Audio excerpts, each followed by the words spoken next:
সেতু ভবনের বাইরের চিত্র তো দেখলেন, এখন সেতু ভবনের ভেতরের চিত্র দেখাবো, যা আরও বিধ্বস্ত। আমরা এখন ঢুকছি সেতু ভবনের ভেতরে, যেখানে আসলে দেখলেই বুঝতে পারবেন যে কী ধরনের ধ্বংসলীলা এখানে চালানো হয়েছিল গত বুধবারে। এটি হচ্ছে সেতু ভবনের ভেতরের যে অংশটি, সেটি শুধু এখানে নয়, সেতু ভবনের প্রত্যেকটি ফ্লোরে ফ্লোরে চালানো হয়েছে তাণ্ডব, লুটপাট করা হয়েছে। যত ধরনের অফিসিয়াল জিনিসপত্র ছিল, যা যা ছিল, সরঞ্জাম থেকে শুরু করে কম্পিউটার, ল্যাপটপ থেকে শুরু করে প্রয়োজনীয় জিনিসপত্র, সব কিছুই কিন্তু লুটপাট করা হয়েছে। এই যে দেখতে পাচ্ছেন বিধ্বস্ত এই ভবনটি, সবচেয়ে আধুনিক মডেলের একটি সেতু ভবন ছিল, আধুনিকতায় স্বয়ংসম্পূর্ণ। এটি ছিল তার এক ধরনের রূপ, আর বিধ্বস্ত হয়ে যাওয়ার পরের যে রূপটি, সেটি মূলত আপনারা এখন দেখছেন। আসলে উপরের দিকে যাওয়ার কোনো অবস্থায় এখন নেই, তাহলে আমরা আপনাদেরকে দেখাতাম উপরের দিকের কি অবস্থা। আপনারা এখানে ভিতরে দেখে বুঝছেন আসলে যে প্রত্যেকটি রুমে, প্রত্যেকটি ফ্লোরে ফ্লোরে আগুন দেওয়া হয়েছে, ভাঙচুর করা হয়েছে। শুধু যে আগুন দিয়ে ক্ষান্ত ছিল ব্যাপারটি এরকম না, এখানে বাইরে থেকেও কিন্তু ইট পাটকেল নিক্ষেপ করে ভাঙচুর চালানো হয়েছে।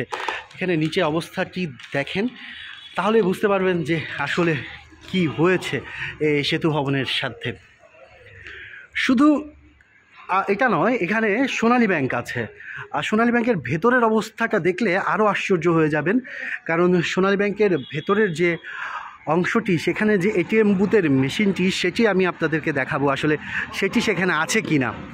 এই এটিএম বুথের অস্তিত্ব আসলে এখন কতটুকু আছে সেটি এখন বিলীনের পথে বলা যায়। এই যে দেখছেন বাইরের যে গাড়ি ঘোড়া, একটা গাড়িও আসলে এখানে রাখা হয়নি, প্রত্যেকটি গাড়ি জ্বালানো হয়েছে। সড়কের গাড়িও কিন্তু জ্বালানো হয়েছে, এগুলো সেতু ভবনের গাড়ি সব। আর এই যে এটিএম বুথ, আমরা এখন এটিএম বুথের দিকে যাচ্ছি। এটিএম বুথের অবস্থাটি দেখলে বুঝবেন, এটি হচ্ছে সোনালী ব্যাংকের এটিএম বুথ সেতু ভবনের সামনে। এই এটিএম বুথটাতে ভাঙচুর চালানো হয়েছে। ভাঙচুর চালানোর পরে দেখেন ভেতরে আসলে কিছুই নেই, পুরো বুথের মেশিনটি আসলে ভেতরে নেই। বুঝার বিষয় হচ্ছে শুধু যে ভাঙচুর আগুন দিয়েছে ব্যাপারটি এরকম না, এখানের যে এটিএম বুথের মেশিনটি থাকার কথা সেটিও কিন্তু এখানে নেই। এই এটিএম বুথের মেশিনটি কিন্তু এখান থেকে তারা তুলে নিয়ে চলে গেছে। এই এই ধরনের ধ্বংসযজ্ঞ লীলা যারা চালিয়েছে, তাদের আসলে লক্ষ্যটা কী ছিল সেটি এখন বুঝার বিষয়। কোটা আন্দোলনকে ইস্যু করে আসলে একটি পক্ষ যে দেশের ক্ষতি করতে চেয়েছে, তা কিন্তু এখন স্পষ্টভাবে বোঝা যাচ্ছে। কারণ এই ধরনের ক্ষতি, এটিএম বুথে আসলে যে টাকাটা থাকে সেটি কিন্তু জনগণের টাকা, সাধারণ মানুষের টাকা। সেই সাধারণ মানুষের টাকা তারা লুট করেছে, পুরো মেশিনটি তারা নিয়ে গেছে। হয়তোবা সেখান থেকে টাকা বের করতে পারছিল না, সে কারণে পুরো মেশিনটি তারা নিয়ে গেছে। এই হচ্ছে আসলে আমাদের সমাজের বাস্তবতা। আর এখন আমরা যে পরিস্থিতি দেখছি, এটি হচ্ছে তার রেজাল্ট বলা যায়। কারণ গত কয়েকদিন আমরা সবাই ইন্টারনেট সংযোগের বাইরে ছিলাম।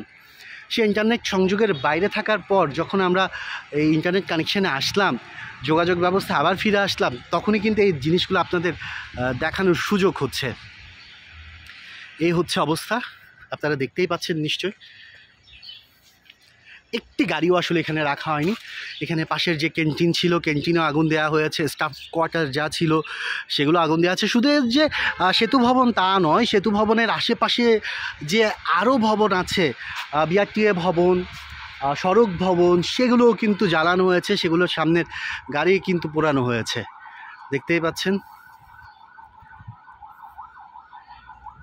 এই হচ্ছে ধ্বংসযজ্ঞ।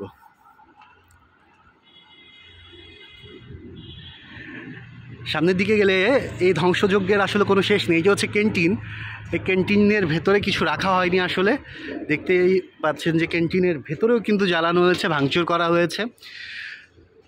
সামনের দিকে যদি আমি যাই, তাহলে সামনের দিকেও কিন্তু একই অবস্থা দেখবেন, শত শত গাড়ি কিন্তু পোড়ানো হয়েছে, একটি গাড়িও রাখা হয়নি। এগুলো সবগুলো স্টাফদের গাড়ি, অফিসের প্রয়োজনীয় ব্যবহারযোগ্য গাড়ি।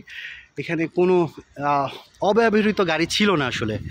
এইটি পার্কিং লট, এই পার্কিং লটে এসে কিন্তু এই ধরনের ধ্বংসযজ্ঞ চালানো হয়েছে।